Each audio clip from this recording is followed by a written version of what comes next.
Biarlah pada hari ini kita mau datang kepada Tuhan, kita mempersuka cita, kita mempersorak buat Dia. Biarlah nama Tuhan selalu dipermuliakan. Terima kasih Bapa, kami syukur Tuhan atas kebaikan Engkau Tuhan. Banyak itu mengasihi kami Tuhan. Begitu besar setiamu Tuhan, sungguh nyata di sepanjang hidup kami Tuhan. Haleluya. Terima kasih Yesus. Terima kasih Yesus. Sungguh besar setiamu, nyata dalam sepanjang hidup.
Terima kasih Bapa, kami syukur adalah nama Yesus. Kami nyatakan pada ini.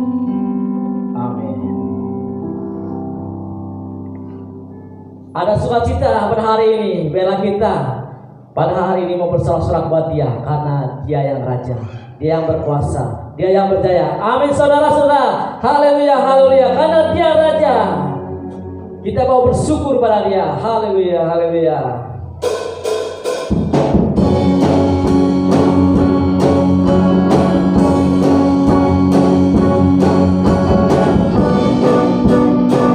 Bersyukurlah kepada-Nya, bawalah pujian baginya.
Bersyukur pada Engkau Tuhan.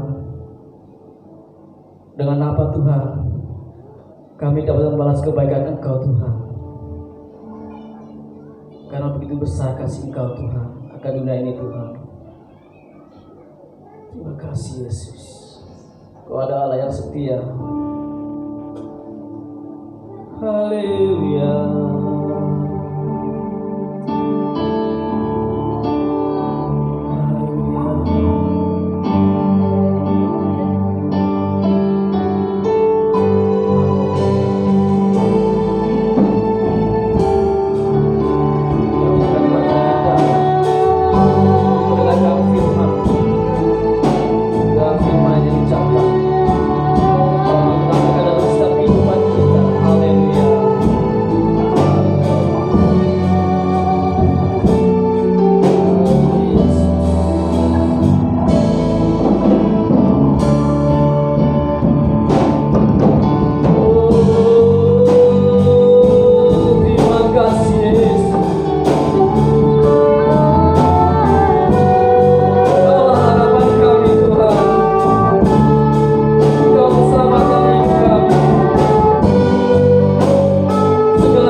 Marilah kita akan berdoa untuk firman Tuhan pada hari ini.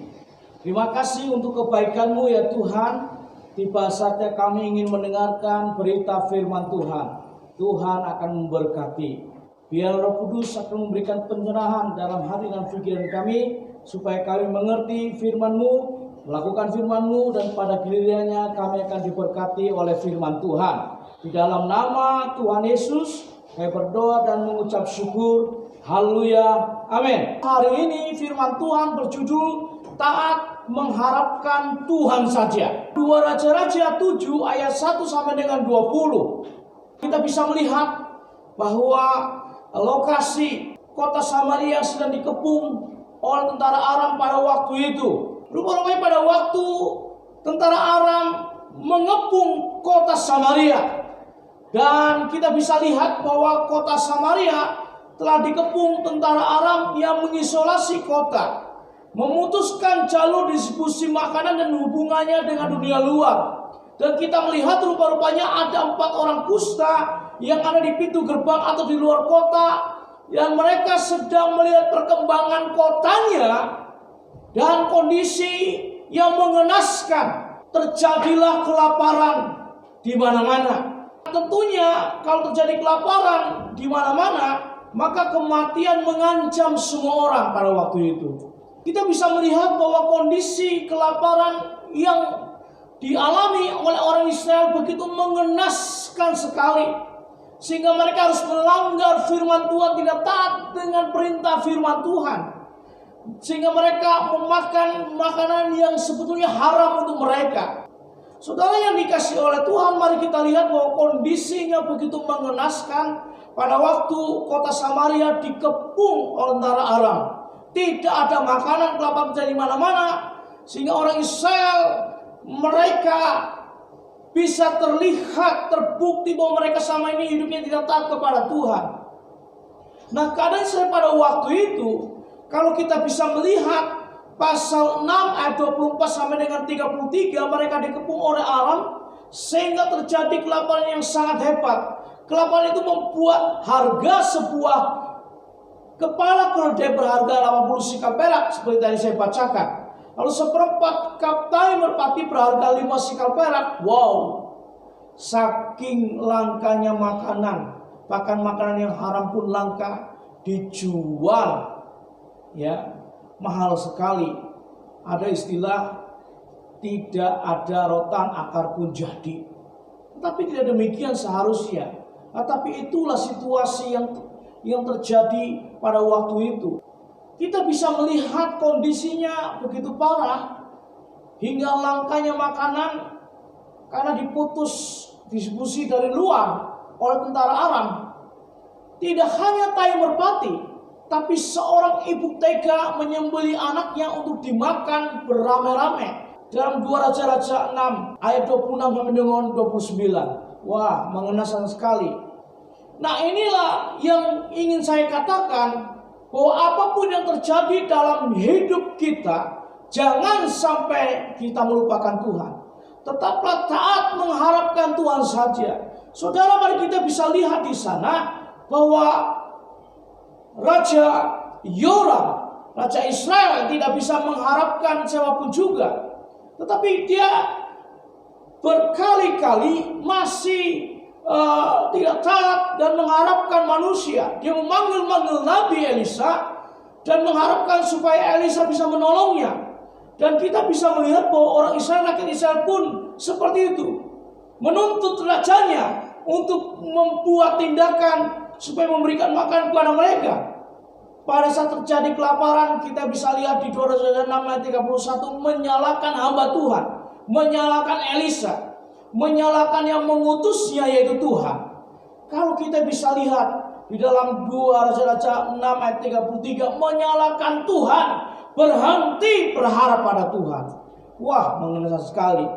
Oleh karena ia berhenti berharap pada Tuhan, maka pada saat Nabi Elisa menyampaikan nubuatannya isinya Tuhan akan memulihkan keadaan ekonomi negara itu, sang raja tidak memberi respon sama sekali. Padahal kalau kita bisa lihat sebelumnya di pasal 6 ayat 27, Lewat perkataannya, raja terlihat masih punya pengharapan terhadap pertolongan Tuhan sebenarnya. Nah, jika kita menghadapi kesulitan dan putus asa, tidak mau berharap pada Tuhan lagi, itu menyebabkan kita tidak bisa mendengar suara Tuhan, mengabaikan pesan Tuhan, berpikir negatif, selalu curiga, tidak percaya adanya mujizat. Kalau kita bandingkan dengan apa yang dicatat dalam 2 Raja 7 ayat 12. Saudara, jika engkau tawar hati pada masa kesesakan, kecillah kekuatanmu. Kata Amsal 24 ayat yang ke-10. Nah, tidak seperti Raja Yoram yang meninggalkan Tuhan, Nabi Elisa tetap mendengar firman Tuhan, tetap taat kepada Tuhan, dan menyampaikan firman Tuhan yang dia dengarkan kepada orang Israel. Beginilah firman Tuhan. Besok kira-kira waktu ini sesukat tepung yang terbaik akan berharga sesikal, dan 2 sukat jelai akan berharga sesikal di pintu gerbang Samaria. Dalam 2 Raja-Raja 7 ayat 1. Nah, di tengah situasi sesulit apapun, belajarlah taat dengan mengharapkan Tuhan saja. Sebab Tuhan dapat diharapkan oleh saudara dan saya. Tuhan dapat kita harapkan. Mari kita belajar taat dengan mengharapkan Tuhan saja pada saat situasi sulit kita hadapi. Nah, apa bukti ketaatan kita dengan mengharapkan Tuhan saja? Yang pertama, kalau kita taat mengharapkan Tuhan saja, maka kita tidak meninggalkan Tuhan.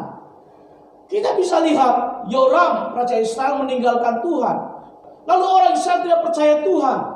Tetapi Nabi Elisa tetap berharap kepada Tuhan. Dia mendengar firman Tuhan, lalu dia sampaikan firman itu kepada orang Israel. Dia sampaikan firman itu kepada Raja Israel. Saudara, mari kita belajar bagaimana Yoram di sini. Tidak hanya Yoram menyalahkan Tuhan, menyalahkan hamba Tuhan Elisa, tetapi Yoram juga tidak percaya mujizat. Yoram sendiri ketakutan. Dia bersembunyi, takut ditangkap oleh tentara Aram.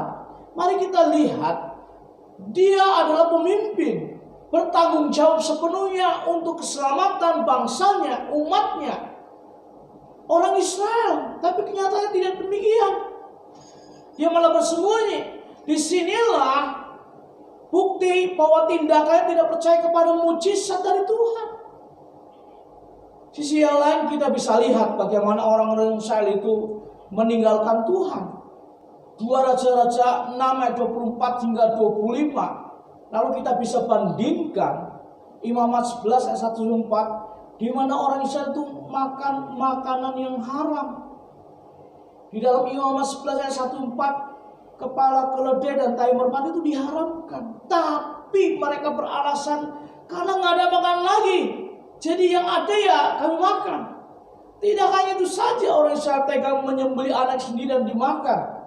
Seperti yang dikatakan dalam 2 Raja-Raja 6 ayat 28 dan 29. Terjadi pembunuhan massal. Anaknya sendiri tega dibunuh hanya untuk makanan rame-rame, riungan bareng-bareng. Wah, mengerikan sekali, saudara. Tetapi Elisa adalah nabi yang taat kepada Tuhan, hamba Tuhan yang taat, dan kita belajar dari Elisa. Elisa sampaikan firman Tuhan. Dalam 2 Raja-Raja 1 mengatakan, lalu berkatalah Elisa, dengarlah firman Tuhan.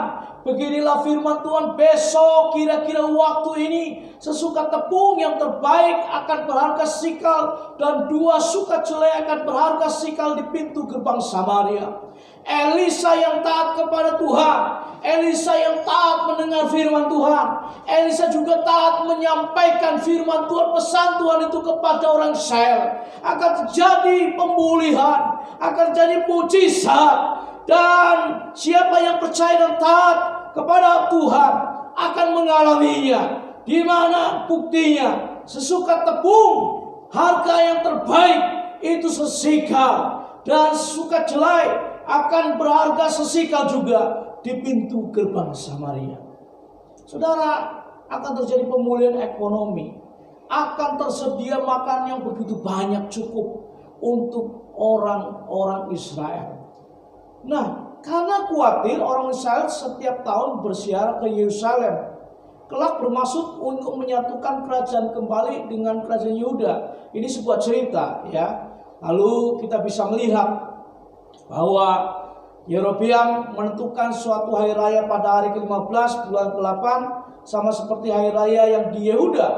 Dan ia sendiri naik tangga mezbah itu. Begitulah dibuatnya di Betel, yakni mempersembahkan korban kepada lembu yang telah dibuatnya. Dan ia menugaskan di Betel imam bukit pengorbanan yang telah diangkatnya.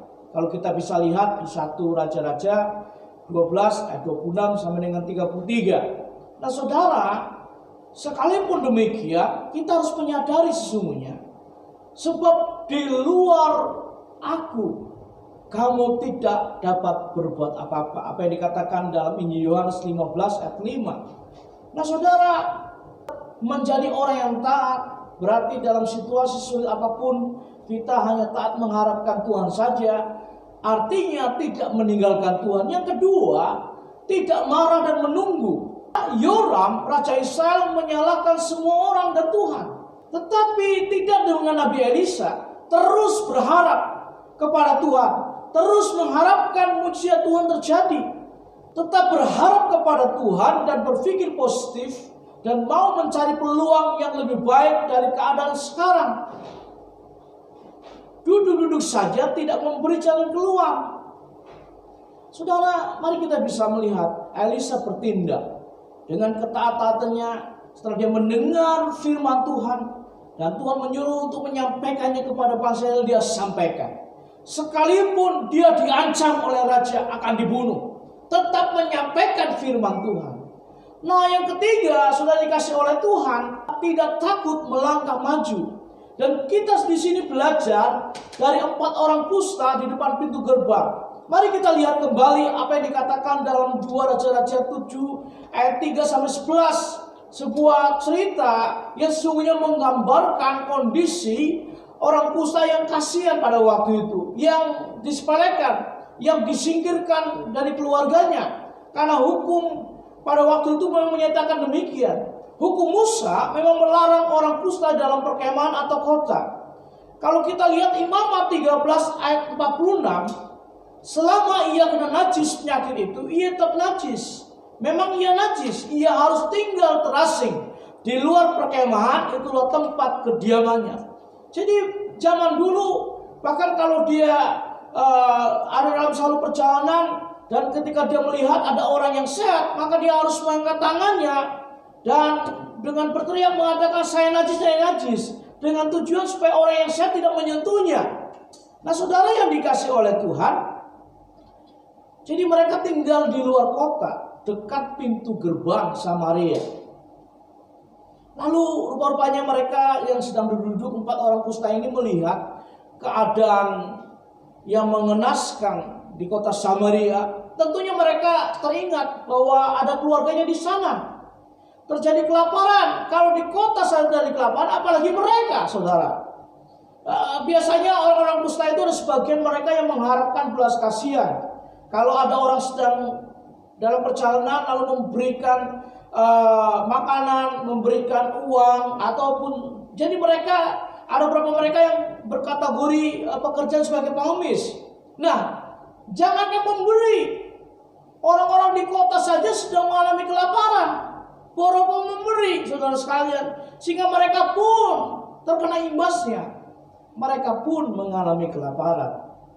Nah, rupanya mereka saling berdiskusi, mereka mulai ngobrol satu dengan lain, dan ada pemikiran supaya mereka juga bertindak untuk menolong umatnya, untuk menolong bangsa Israel. Nah saudara sekalian, apa yang dikatakan dalam ayat 4 dan 5 2 Raja pasal 7. Jadi sekarang marilah kita menyeberang ke perkemahan tanah Aram. Jika mereka membiarkan kita hidup, kita akan hidup. Dan jika mereka mematikan kita, kita akan mati. Lalu pada waktu senja bangkitlah mereka masuk ke tempat perkemahan orang Aram. Tetapi ketika mereka sampai ke pinggir tempat perkemahan orang Aram itu, tampaklah tidak ada orang di sana. Jadi saudara, ada seorang yang berani dan mengatakan mari kita menyeberang masuk ke perkemahan tanah Aram. Jadi mereka berencana untuk mengambil makanan. Mereka mengatasi ketakutan mereka. Mengapa saya bisa katakan mereka takut? Loh, mereka itu bukan tentara, saudara. Ya, jangankan tentara, mari kita bisa lihat bagaimana Raja Yoram yang notabene adalah seorang raja, punya kebesaran, punya pangkat, punya jabatan, pun takut bersembunyi. Apalagi mereka, tetapi kita bisa melihat bahwa mereka muncul ketaatan di hadapan Tuhan yang luar biasa. Keberanian dari 4 orang kusta ini luar biasa. Nah, perhatikan ayat yang kelima, orang kusta bangkit berjalan ke arah perkemahan musuh pada waktu senja. Kita perhatikan ayat yang ketujuh, orang Aram bangkit melarikan diri juga pada waktu senja, saudara. Saya akan bacakan ayat yang ke-6 2 Raja 1. Tuhan telah membuat tentara Aram itu mendengar bunyi kereta, bunyi kuda, bunyi tentara yang besar, sehingga berkatalah yang seorang kepada yang lain, sesungguhnya Raja Israel telah mengupah orang-orang Het dan raja-raja orang Misraim melawan kita supaya mereka menyerang kita. Kita bisa lihat pada akhirnya bahwa rupa-rupanya tentara Aram mereka lari tunggang langgang. 4 orang kusta ini karena ketaatannya dipakai oleh Tuhan untuk menyelamatkan bangsanya. Dan apa yang sempat dikatakan oleh Elisa merupakan pesan dari Tuhan, firman Tuhan yang dia sampaikan betul. Saudara, mari kita akan belajar dalam situasi apapun juga taat mengharapkan Tuhan saja. Tidak meninggalkan Tuhan. Tidak marah dan menunggu saja kalau suatu terjadi, dan tidak takut melangkah maju dalam kehidupan ini. Kiranya Tuhan akan menolong kita. Sekali lagi, hanya Tuhan yang dapat kita harapkan. Oleh karena Tuhan dapat kita harapkan, taatlah mengharapkan Tuhan saja. Tuhan memberkati saudara. Mari kita kembali datang kepada Tuhan dan berdoa untuk firman Tuhan yang sudah kita dengar. Tuhan Yesus, terima kasih untuk kebaikan-Mu atas firman-Mu hari ini. Kami belajar dari hamba-Mu Nabi Elisa. Kami belajar dari 4 orang kusta yang telah mengatasi ketakutan dan melangkah maju. Tuhan, ajar kami untuk taat mengharapkan Tuhan saja pada waktu kami menghadapi kesulitan dan tantangan. Sehingga kami percaya bahwa Tuhan akan buka jalan. Sehingga kami percaya Tuhan yang memegang kendali kehidupan kami. Orang percaya pada akhirnya kemenangan akan dinyatakan. Tuhan, terima kasih untuk kebaikan-Mu dalam kehidupan kami.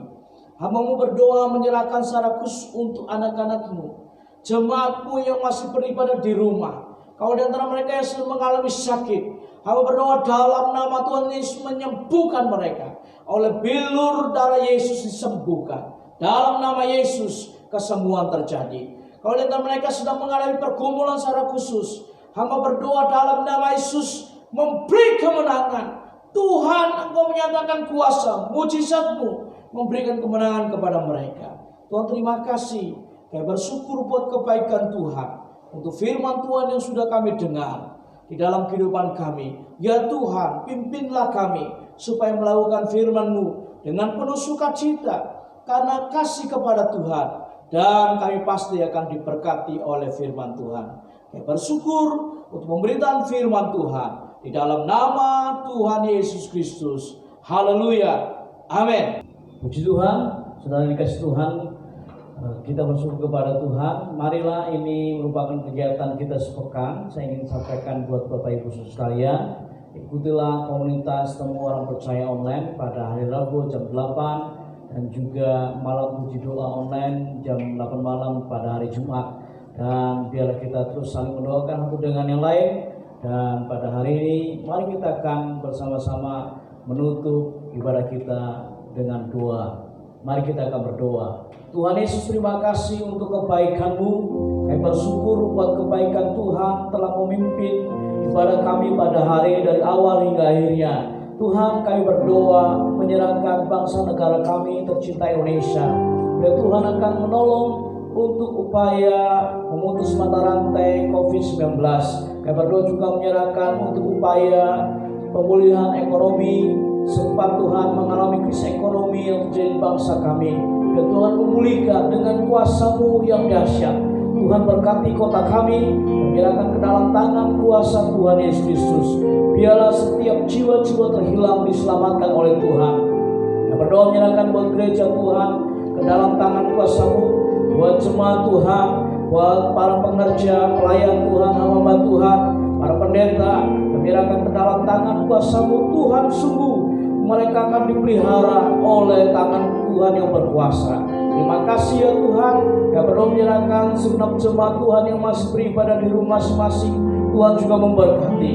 Terima kasih Tuhan, kami ingin mengakhiri ibadah kami seraya mengembalikan hormat pujian bagi Tuhan Yesus Kristus. Di dalam nama Tuhan Yesus kami berdoa dan mengucap syukur.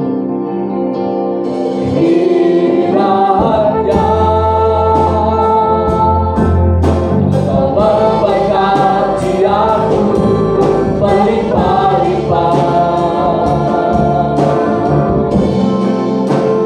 dalam perubahan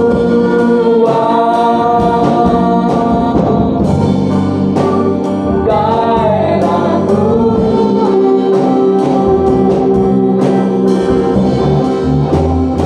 dan kiranya rasaku menyertai aku dan melindungi aku daripada malapetaka, sehingga kesakitan tidak berlimpah aku. Angkatlah tangan saudara. Tuhan memberkati dan melindungi engkau. Tuhan menyari engkau dengan wajahnya dan memberi kepadamu kasih karunia. Tuhan menghadapkan wajahnya kepadamu, memberi damai sejahtera. Oleh karena itu seluruh sidang jemaat Allah dikasih oleh Tuhan, terimalah berkat damai sejahtera dari Allah Bapa, kasih karunia dari Tuhan Yesus Kristus, persekutuan bersama kuasa Roh Kudus menyertai kita hari ini hingga Tuhan Yesus datang kali kedua menjemput kita gerejanya dengan penuh sukacita. Mari kita katakan bersama, amin. Tuhan Yesus memberkati saudara. Selalu semangat, yes.